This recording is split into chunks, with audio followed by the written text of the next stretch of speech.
बोलिए सत्यनारायण भगवान की जय। शांताकारं भुजगशयनं पद्मनाभं सुरेशं विश्वाधारं गगनसदृशं मेघवर्णं शुभांगं लक्ष्मीकान्तं कमलनयनं योगिविद्यानगम्यं वन्दे विष्णुभवभयहरं सर्वलोकैकनाथम। श्री सत्यनारायण स्वामी की कथा। सूत जी ने कहा, सुंदर काशीपुरी नगरी में एक अत्यंत निर्धन ब्राह्मण रहता था। वह ब्राह्मण भूख और प्यास से बेचैन होकर पृथ्वी पर घूमता रहता था।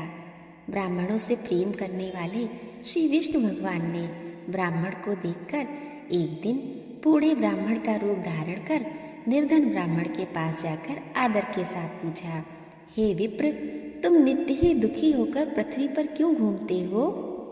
हे श्रेष्ठ ब्राह्मण, यह सब मुझसे कहो, मैं सुनना चाहता हूँ।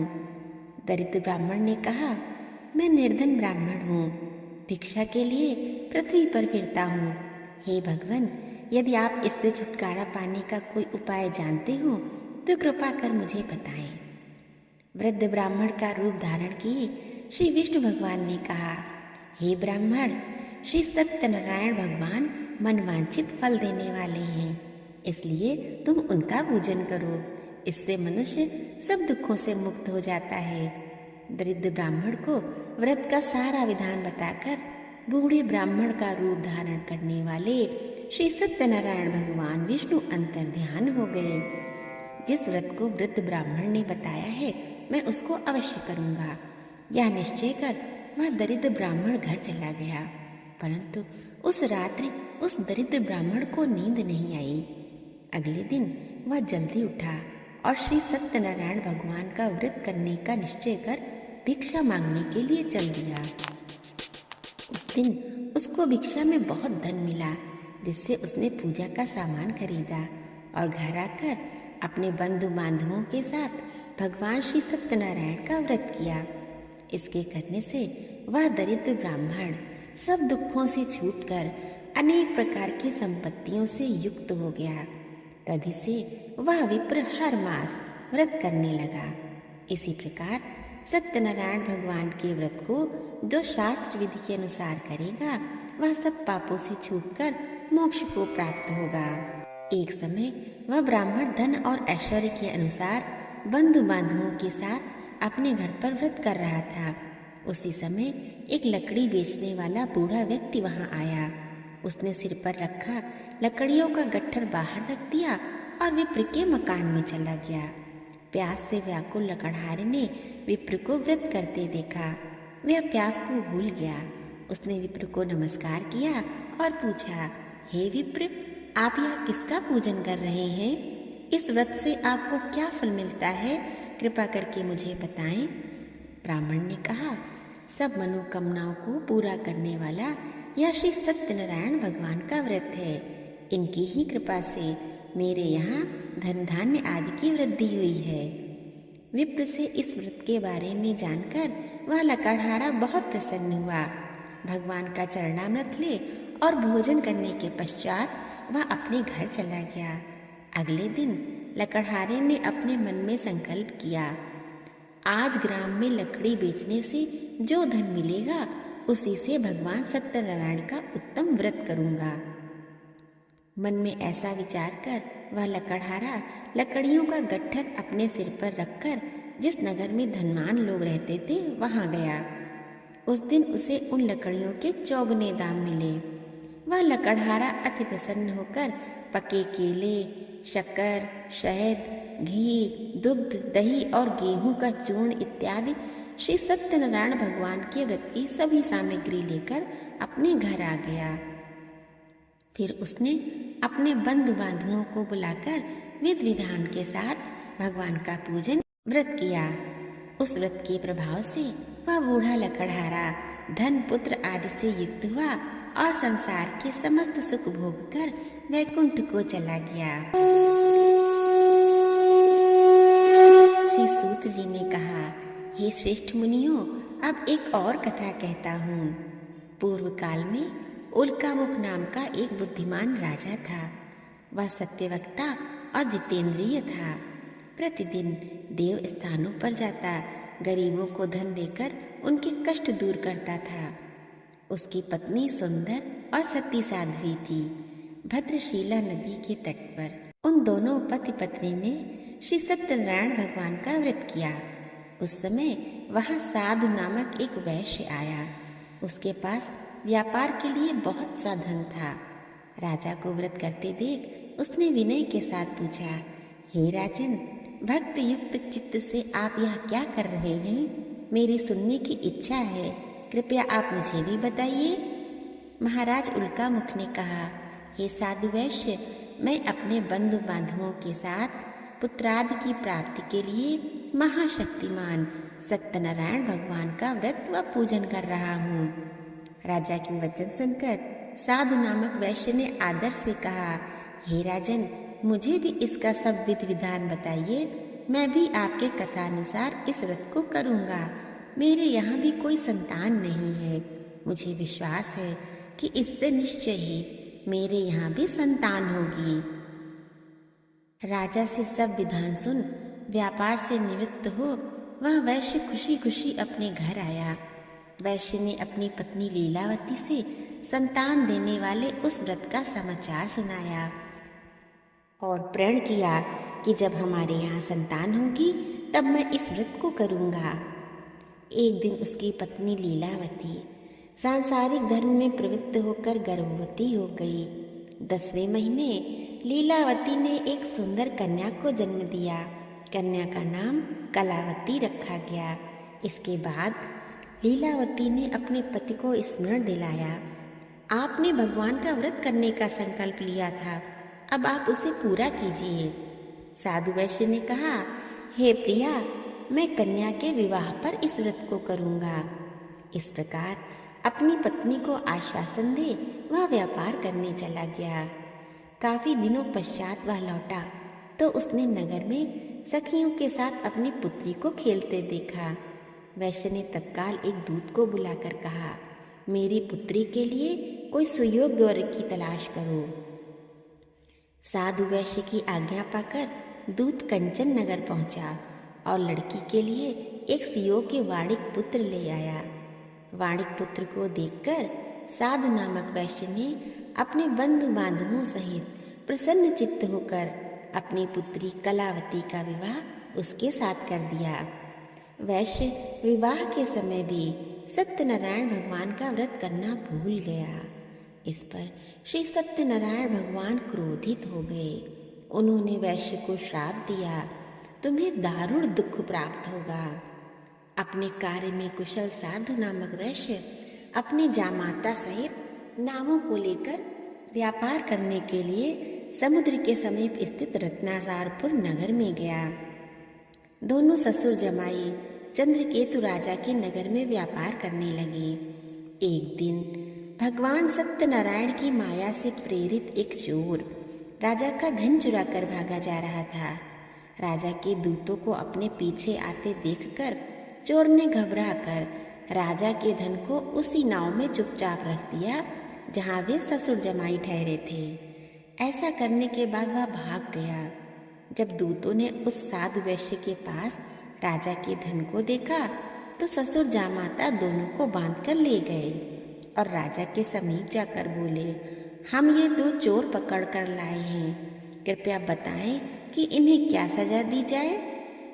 राजा ने बिना उन दोनों की बात सुने ही उन्हें कारागार में डालने की आज्ञा दी। इस प्रकार राजा की आज्ञा से उनको कठिन कारावास में डाल दिया गया। सत्यनारायण भगवान के श्राप के कारण साधु वैश्य की पत्नी लीलावती व पुत्री कलावती भी घर पर बहुत दुखी हुई। उनके घरों में रखा धन चोर ले गए। एक दिन शारीरिक व मानसिक पीड़ा से, भूख प्यास से अति दुखित होकर भोजन की चिंता में कलावती एक ब्राह्मण के घर गई। उसने ब्राह्मण को श्री सत्यनारायण भगवान का व्रत करते देखा। कलावती ने कथा सुनी तथा प्रसाद ग्रहण कर रात को वह घर आई। माता ने कलावती से पूछा, हे पुत्री, तू अब तक कहाँ रही? वह तेरे मन में क्या है? कलावती बोली, हे माता, मैंने एक ब्राह्मण के घर श्री सत्यनारायण भगवान का व्रत होते देखा है।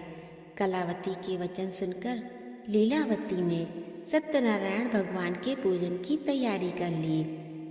लीलावती ने परिवार और बंधुओं सहित श्री सत्यनारायण भगवान का पूजन व व्रत किया और वर मांगा, मेरे पति और दामाद शीघ्र ही घर वापस लौट आए।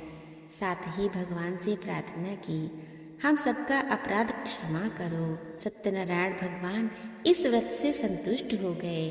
उन्होंने राजा चंद्रकेतु को स्वप्न में दर्शन देकर कहा, हे राजन, जिन दोनों वैश्यों को तुमने बंदी बना रखा है वे निर्दोष है, उन्हें प्रातः ही छोड़ दो, अन्यथा मैं तेरा धन, राज, पुत्र आदि सब नष्ट कर दूंगा। राजा से ऐसे वचन कहकर भगवान अंतर ध्यान हो गए। प्रातःकाल राजा चंद्रकेतु ने सभा में सबको अपना स्वप्न सुनाया और सैनिकों को आज्ञा दी कि दोनों वैश्य पुत्रों को कैद से मुक्त कर सभा में लाया जाए। दोनों ने आते ही राजा को प्रणाम किया। राजा ने उनसे कहा, हे महानुभावों, तुम्हें भावीवश ऐसा कठिन दुख प्राप्त हुआ है, अब तुम्हें कोई भय नहीं, तुम मुक्त हो। ऐसा कहकर राजा ने उनको नए नए वस्त्राभूषण पहनाए तथा उनका जितना धन लिया था उससे दूना लौटाकर आदर से विदा किया। दोनों वैश्य अपने घर को चल दिए। श्री सूत जी ने आगे कहा, वैश्य और उसके जमाई ने मंगलाचार करके यात्रा आरंभ की और अपने नगर की ओर चल पड़े। उनके थोड़ी दूर आगे बढ़ने पर दंडी वेशधारी श्री सत्यनारायण भगवान ने उनसे पूछा, हे साधु, तेरी नाव में क्या है? अभिमानी वैश्य हंसता हुआ बोला, हे दंडी, आप क्यों पूछते हैं? क्या धन लेने की इच्छा है? मेरी नाव में तो बेल और पत्ते भरे हैं। वैश्य का कठोर वचन सुनकर दंडी वेशधारी श्री सत्यनारायण भगवान ने कहा, तुम्हारा वचन सत्य हो। ऐसा कहकर वे वहां से कुछ दूर जाकर समुद्र के किनारे बैठ गए। दंडी महाराज के जाने के पश्चात वैश्य ने नित्य क्रिया से निवृत्त होने के बाद नाव को ऊंची उठी देखकर अचंभा किया तथा नाव में बेल पत्ते आदि देखकर मूर्छित हो जमीन पर गिर पड़ा। मूर्छा खुलने पर अत्यंत शोक प्रकट करने लगा। तब उसके जामाता ने कहा, आप शोक ना करें, यह दंडी महाराज का श्राप है, अतः उनकी शरण में ही चलना होगा, तभी हमारी मनोकामना पूरी होगी। जामाता के वचन सुनकर वह साधु नामक वैश्य दंडी महाराज के पास पहुंचा और भक्तिभाव से प्रणाम करके बोला, मैंने जो आपसे असत्य वचन कहे थे उसके लिए मुझे क्षमा करें। ऐसा कहकर वैश्य रोने लगा। तब दंडी भगवान बोले, हे वणिक पुत्र, मेरी आज्ञा से तुझे बार बार दुख प्राप्त हुआ है, तू मेरी पूजा से विमुख हुआ है। साधु नामक वैश्य ने कहा, हे भगवान, आपकी माया से ब्रह्मा आदि देवता भी आपके रूप को नहीं जान पाते, तब मैं अज्ञानी भला कैसे जान सकता हूँ। आप प्रसन्न होइए, मैं अपनी सामर्थ्य के अनुसार आपकी पूजा करूँगा, मेरी रक्षा करो और पहले के समान मेरी नौका को धन से पूर्ण कर दो। उसके भक्ति युक्त वचन सुनकर श्री सत्यनारायण भगवान प्रसन्न हो गए और उसकी इच्छा अनुसार वर देकर अंतर ध्यान हो गए। तब ससुर व जामाता दोनों ने नाव पर आकर देखा, नाव धन से परिपूर्ण है। फिर वह भगवान सत्यनारायण का पूजन कर जामाता सहित अपने नगर को चला। जब वैश्य अपने नगर के निकट पहुंचा तब उसने एक दूत को अपने घर भेजा। दूत ने साधु नामक वैश्य के घर जाकर उसकी पत्नी लीलावती को नमस्कार किया और कहा, आपके पति और दामाद सहित इस नगर के समीप आ गए हैं। लीलावती और उसकी कन्या कलावती उस समय भगवान का पूजन कर रही थीं। दूत का वचन सुनकर साधु की पत्नी लीलावती ने बड़े हर्ष के साथ सत्यदेव का पूजन पूर्ण किया और अपनी पुत्री कलावती से कहा, मैं अपने पति के दर्शन को जाती हूँ, तू कार्य पूर्ण कर शीघ्र आ जाना। परंतु कलावती पूजन एवं प्रसाद छोड़कर अपने पति के दर्शनों के लिए चली गई। प्रसाद की अवज्ञा के कारण सत्यदेव रुष्ट हो गए। फलस्वरूप उन्होंने उसके पति को नाव सहित पानी में डुबो दिया। कलावती अपने पति को न देख रोती हुई जमीन पर गिर पड़ी। नौका को डूबा हुआ तथा कन्या को रोती देख साधु नामक वैश्य दुखी हो गया और बोला, हे प्रभु, मुझसे या मेरे परिवार से जो भूल हुई है उसे क्षमा करो। उसके दीन वचन सुनकर सत्यदेव भगवान प्रसन्न हो गए। आकाशवाणी हुई, हे वैश्य, तेरी कन्या मेरा प्रसाद छोड़कर आई है, इसलिए इसका पति अदृश्य हुआ है। यदि वह घर जाकर प्रसाद खाकर लौटे तो इसका पति अवश्य मिलेगा। आकाशवाणी सुनकर कलावती ने घर पहुंचकर प्रसाद खाया और फिर वापस आकर अपने पति के दर्शन किए। तत्पश्चात साधु वैश्य ने वहीं बंधु बांधवों सहित श्री सत्यनारायण का विधि पूर्वक पूजन किया। वह इस लोक का सुख भोग कर अंत में स्वर्गलोक को चला गया। बोलिए श्री सत्यनारायण भगवान की जय।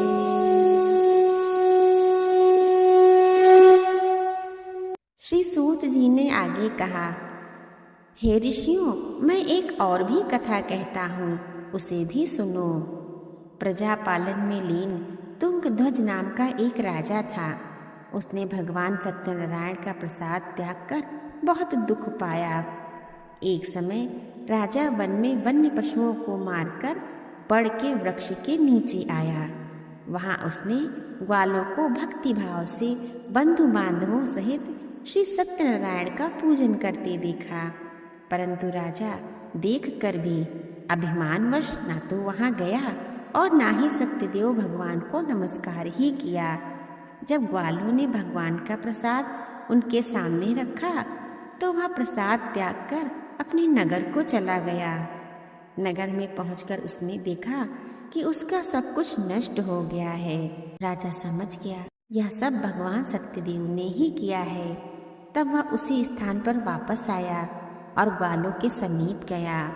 विधि पूर्वक पूजन कर प्रसाद खाया तो सत्यनारायण की कृपा से सब कुछ पहले जैसा ही हो गया और दीर्घ काल तक वह राजा सुख भोग कर मरने पर स्वर्गलोक को चला गया। जो मनुष्य इस परम दुर्लभ व्रत को करेगा, श्री सत्यनारायण भगवान की कथा सुनेगा, उसे धन धान्य की प्राप्ति होगी। जिन्होंने पहले इस व्रत को किया, अब उनके दूसरे जन्म की कथा भी सुनिए। शतानंद नामक ब्राह्मण ने सुदामा के रूप में जन्म लेकर श्री कृष्ण की भक्ति कर मोक्ष प्राप्त किया। उल्कामुख नाम के महाराज राजा दशरथ बने और श्री रंगनाथ का पूजन कर वैकुंठ को प्राप्त हुए।